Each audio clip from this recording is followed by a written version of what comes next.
ಅಲ್ರಿ ನೀವಿಬ್ಬರು ಮಾತಾಡ್ಕೊತಾ ಇರೋದು ನೋಡಿದ್ರೆ ಏನು ನಿಮ್ಮ ಆಸ್ತಿ ಅವ್ರು ಹೊಡ್ಕೊಂಡಿದ್ದಾರೇನೋ, ಅವ್ರ ಆಸ್ತಿ ನೀವು ಹೊಡ್ಕೊಂಡಿದ್ದೀರೇನೋ, ಇದು ತೀರಾ ವೈಯಕ್ತಿಕವಾಗಿ ಏನೋ ಪರ್ಸ್ನಲಾಗಿ ಆಗಿದೆಯೇನೋ ಹಂಗೆ ಅನಿಸುತ್ತೆ ಸರ್. ಅಜಿತ್ ಯಾವತ್ತಾರು ಮುಖಾಮುಖಿ ಆದರೂ ಆಗಿದ್ದೀರಾ? ಒಂದು ಹಾಯ್ ಹಲವಾರು ಆಗಿದೆಯಾ ನಿಮ್ಮ? ಇಲ್ಲ ಅಜಿತ್ ಸರ್, ನಾನು ಗೆದ್ದಾಗಿದ್ದ ಎಲ್ಲ ನೋಡಿ ಅಜಿತ್ ಸರ್, ನಿಮಗೊಂದು ಮುಖಾಮುಖಿನೇ ಇಲ್ಲ. ಸುವರ್ಣ ಅಲ್ಲಿ ಇದೇ ಸುವರ್ಣ ಚಾನಲಲ್ಲಿ ವಿಶ್ವೇಶ್ವರ ಭಟ್ ಸರ್ ಇದ್ದರು. ಎಸ್, ನಾನು SL ಭೈರಪ್ಪನವ್ರನ್ನ ಓದ್ಕೊಂಡಿದ್ದೀನಿ. ನಾನು ಅವ್ರು ತೀರ್ಕೊಂಡಾಗ ನಾನು ಕಣ್ಣೀರು ಹಾಕಿದ್ದೀನಿ. ಒಂದು ಒಳ್ಳೆ ಸಾಹಿತಿ ಪ್ರಪಂಚನ ಬಿಟ್ಟು ಹೋದರೆ ಅಂತ. ವಿಶ್ವೇಶ್ವರ ಭಟ್ರನ್ನ ಓದ್ಕೊಂಡಿದ್ದೀನಿ. ನಿಮ್ಮದು ಡಬಲ್ ಬ್ಯಾರಲ್ ಓದಿದ್ದೀನಿ. ನಿಮ್ಮ ಕಾಲಮ್ ಓದಿದ್ದೀನಿ ಸರ್ ನಾನು. ನೀವು ವಿಶ್ವವಾಣಿಯಲ್ಲಿ ಪೇಪರಲ್ಲಿ ಬರೀತಿದ್ರಿ, ನಿಮ್ಮದು ಓದಿದ್ದೀನಿ. ಪ್ರತಾಪ್ ಅವ್ರನ್ನೂ ಓದಿದ್ದೀನಿ. ನಾನು ಆಲ್ಮೋಸ್ಟ್ ಅಲ್ಲಿ ಭಾಳಷ್ಟು ಸಾಹಿತಿಗಳನ್ನ ಓದ್ಕೊಂಡಿದ್ದೀನಿ. ನನ್ನ ಕ್ವಶನ್ ಇಷ್ಟೇ ಸರ್, ನಾವು ಗೌರವದಿಂದ ಪ್ರಶ್ನೆ ಮಾಡಿದ್ರೆ ನಾವು ಯಾರೂ ವಿರೋಧ ಇಲ್ಲ ಸರ್. ಇಸ್ಲಾಂ ಧರ್ಮದ ಒಂದು ಸಂಪ್ರದಾಯ, ನಾನು ಅದು ಹೇಳೋಕ್ಕೆ ಇಷ್ಟಪಡಲ್ಲ, ಆ ಸಂಪ್ರದಾಯ ಮಾಡಿಸ್ಕೊಳ್ಳಿ ಅಂತ ನಮ್ಮ ಮುಖ್ಯಮಂತ್ರಿಗಳಿಗೊಮ್ಮೆ ಮಾತಾಡ್ದ ಪ್ರತಾಪ್ ಸಿಂಹ. ಒಂದು 16 ಬಡ್ಜೆಟ್ ಮಂಡಿಸಿರೋ ವ್ಯಕ್ತಿನ ಮಾತಾಡೋ ಮಾತಾಯಿತು. ಅದು ಸಭ್ಯ ಭಾಷೆನ? ಮುಸ್ಲಿಂ ಹೆಣ್ಮಕ್ಳಿಗೆ ಅವ್ರ ಮಕ್ಕಳು ಹೇಗಾಗ್ತಾರೆ ಅಂತ ತೇಜೋವಧೆಯನ್ನು ಮಾತಾಡ್ದ. ನಮ್ಮ ಮನೆ ಹೆಣ್ಮಕ್ಳು ಒಂದು, ಮುಸ್ಲಿಂ ಸಮುದಾಯದ ಹೆಣ್ಮಕ್ಳು ಒಂದ.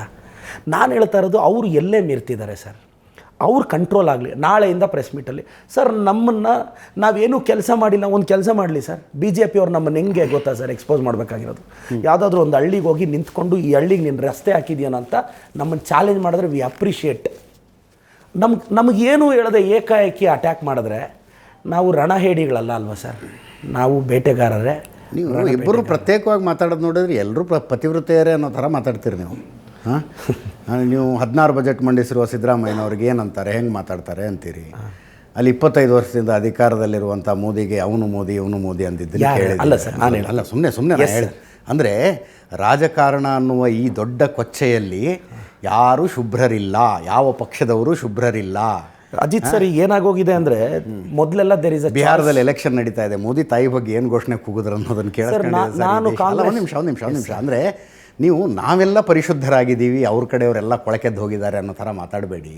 ಇದು ಎಲ್ಲ ಪಕ್ಷಗಳಿಗೂ ಅನ್ವಯವಾಗುವ ಮಾತೊಂದನ್ನು ಹೇಳ್ತಾ ಇದ್ದೀನಿ. ರಾಜಕಾರಣ ಅನ್ನುವುದು ಒಂದು ಕೊಚ್ಚೆಯಾಗಿದೆ, ಅದರಲ್ಲಿರೋರು ಯಾರೂ ಶುಭ್ರರಾಗಿ ಉಳಿದಿಲ್ಲ.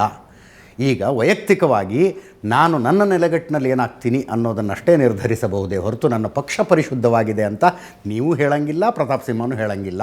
ಇದು ನನ್ನ ಅಬ್ಸರ್ವೇಷನ್. ಈಗ ನರೇಂದ್ರ ಮೋದಿ ಅವ್ರ ಬಗ್ಗೆ ಹೇಳಿದ್ರಿ ಸರ್, ನಾನು ಓಪನ್ ವೇದಿಕೆಯಲ್ಲಿ ಹೇಳ್ತಿದ್ದೀನಿ, ನರೇಂದ್ರ ಮೋದಿಯವರ ತಾಯಿಯವರು ನನ್ನ ತಾಯಿಯಷ್ಟೇ ಶ್ರೇಷ್ಠಳು. ಪ್ರತಾಪ್ ಸಿಂಹ ಅವ್ರ ತಾಯಿ ಪುಷ್ಪಮ್ಮನವರು ನನ್ನ ತಾಯಿಯಷ್ಟೇ ಶ್ರೇಷ್ಠಳು. ಈಗ ಪ್ರತಾಪ್ಗೂ ಕೇಳ್ತೀನಿ, ನಾಳೆ ನನ್ನ ತಾಯಿ ಮಂಜುಳಾ ನಿನ್ನ ತಾಯಿಯಷ್ಟೇ ಶ್ರೇಷ್ಠಳು ಅಂತ ಒಂದು ಸ್ಟೇಟ್ಮೆಂಟ್ ಕೊಡುಗರು, ನಿಮ್ಗೆ ಈಗೋ ಇಲ್ಲ ಅಂದರೆ. ನಾನಿವತ್ತು ಹೇಳ್ತಿದ್ದೀನಲ್ಲ, ಪ್ರತಾಪ್ ಸಿಂಹ ಅವ್ರ ತಾಯಿ ಪುಷ್ಪಮ್ಮನವರು ನನ್ನ ತಾಯಿಯಷ್ಟೇ ಶ್ರೇಷ್ಠಳು, ನನ್ನ ತಾಯಿ ಮಂಜುಳಾ ನಿನ್ನ ತಾಯಿಯಷ್ಟೇ ಶ್ರೇಷ್ಠಳು ಅಂತ ಒಂದು ಹೇಳ್ಬಿಡು, ಮುಗ್ದೋಗುತ್ತಲ್ಲ. ಹೋಗಲಿ, ಆತನಿಗೆ ಸಾರಿ ಕೇಳೋಕ್ಕೆ ನಮ್ಮ ತಾಯಿ ಸ್ವರ್ಗದಲ್ಲಿದ್ದಾರೆ ಸರ್. ಅಲ್ಲೋಗಿ ಈತನ ಹೋಗೋದು ಇಲ್ಲ, ಹೋಗೋದು ನರಕಕ್ಕಲ್ಲ, ಸ್ವರ್ಗಕ್ಕೆ ಹೋಗಿ ಸಾರಿ ಕೇಳೋಕ್ಕಾಗಲ್ಲ. ಅಟ್ಲೀಸ್ಟ್ ಮೈಸೂರು ಮನೆಯಿಂದ ಆಚೆ ಬಂದರೆ ಚಾಮುಂಡಿ ಬೆಟ್ಟ ಕಾಣಿಸುತ್ತೆ. ಆ ಚಾಮುಂಡಿ ಕಡೆ ನೋಡಿಬಿಟ್ಟು ಚಾಮುಂಡಿ ಕ್ಷಮಿಸು ಅಂತ ಕೇಳಿ. ಯಾಕೆಂದರೆ ನನ್ನ ತಾಯಿ ಮಂಜುಳಾ ಚಾಮುಂಡಿಯಷ್ಟೇ ಶ್ರೇಷ್ಠಳು. ಇಲ್ಲ ಆಚೆ ಬರಲಿಲ್ವಾ, ಒಳಗಡೆ ಸೀತಾಮಾತೆಗೆ ನಮಸ್ಕಾರ ಹಾಕಿ ಸಾರಿ ಹೇಳಕ್ಕೆ ಹೇಳಿ. ಯಾಕೆಂದರೆ ನನ್ನ ತಾಯಿ ಸೀತಾಮಾತೆ ಅಷ್ಟೇ ಶ್ರೇಷ್ಠಳು. ನಮಗೆ ಶ್ರೀರಾಮಚಂದ್ರ ಎದೆಯಲ್ಲೂ ಇದ್ದಾನೆ ಸರ್. BJP ಅವ್ರ ಥರ ನಾಲ್ಗೆಯಲ್ಲಿ ಮಾತ್ರ ಅಲ್ಲ ಸರ್, ಇಲ್ಲಿ ಶ್ರೀರಾಮನೂ ಇದ್ದಾನೆ, ಸಿದ್ದರಾಮಯ್ಯನೂ ಇದ್ದಾನೆ, DK ಶಿವಕುಮಾರ್ ಅವರು ಇದ್ದಾರೆ ಸರ್.